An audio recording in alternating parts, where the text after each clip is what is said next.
Assalamualaikum warahmatullahi wabarakatuh. Perkenalkan, saya Ferdinand Rizka, NIM 2213745. Saya akan menjelaskan hasil laporan praktikum saya yang berjudul menempatkan titik pada garis lurus dan memperpanjang garis lurus di lapangan. Tujuan saya membuat laporan ini yaitu terampil dalam menempatkan titik pada garis di lapangan. Yang kedua, terampil dalam memperpanjang garis lurus di lapangan. Berikut adalah landasan teori yang akan saya jelaskan.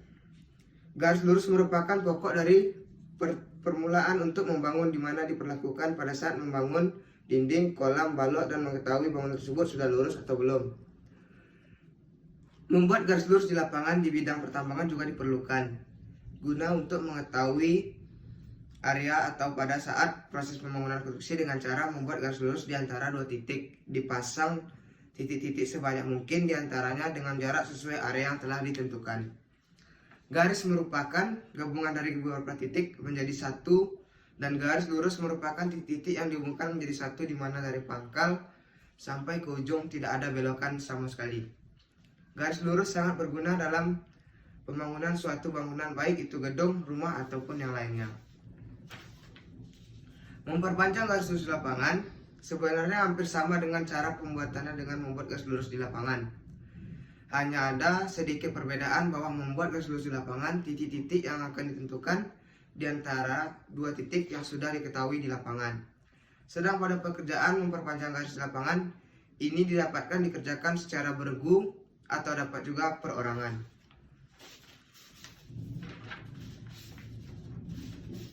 Kemudian alat dan bahannya di sini saya akan menjelaskan, yaitu ada 8 buah. Yang pertama alat tulis, buku catatan, galon, pita ukur, pen ukur, lem safety, kompas, dan rompi safety. Kemudian di setiap praktek tentu ada keselamatan kerja. Keselamatan kerja di sini saya akan menjelaskan ada 5. Pertama, harus wajib memakai sepatu. Yang kedua, pastikan jumlah alat yang dipinjam. Yang ketiga, hindari kehilangan alat. Yang keempat, pakailah helm untuk keamanan kepala Anda. Gunakan rompi untuk identitas Anda di lapangan. Langkah kerjanya, yang pertama, persiapkan alat yang dibutuhkan.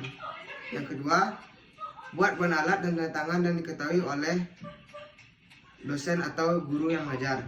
Yang ketiga, pergi ke lokasi praktek. Kemudian ada menempatkan titik-titik pada garis lurus di lapangan, yaitu dirikan galon pada titik P dan titik Q. Satu orang di antara ada membidik di P dan ada seorang lagi mendidikkan yang di titik A sejarak 5 meter dari P. Ketiga, dengan cara yang sama dengan langkah 5 dilakukan untuk titik B dan titik C. Ya, kemudian ada memperpanjang garis lurus di lapangan. Pekerjaan ini dapat dilakukan oleh 2 orang atau sendirian dan menggunakan beberapa buah galon. Cara mengerjakannya bila dilakukan 2 orang sama seperti membuat garis lurus di lapangan tanpa halangan. Akan tetapi, galon ditempatkan oleh kedua orang pada titik diperpanjang garis lurus PQ. Sedangkan orang pertama mengincari atau membidik berdiri di belakang galon untuk memberi aba-aba pada orang kedua. Kemudian ada catat semua hasil pengukuran dan laporkan dalam tabel. Yang E, buat laporan sesuai dengan arahan sebelumnya. Kemudian ada sketsa. Sketsanya saya jelaskan secara simpel, yaitu di depan gedung rektorat, tepatnya di samping parkiran rektorat. Kemudian ada berdasarkan data yang telah diambil, berikut adalah tabel data praktikum kita. Misalnya dari P ke A itu senilai jaraknya 5 meter, A ke B 5 meter, B ke C 5 meter, C ke D 5 meter, D ke Q 5 meter, Q ke D aksen 6 meter. Ditotalkan semuanya menjadi 31 meter. Skala pada peta yaitu 1/100 cm. Kemudian mencari jumlah pelanjang keseluruhan dapat dicari dengan cara menambahkan seluruh jumlah jarak antara masing-masing data tersebut. Kesimpulan yang dapat saya ambil adalah untuk membuat sebuah garis lurus lapangan, semakin banyak titik yang dibuat, semakin bagus pula garis yang terbentuk.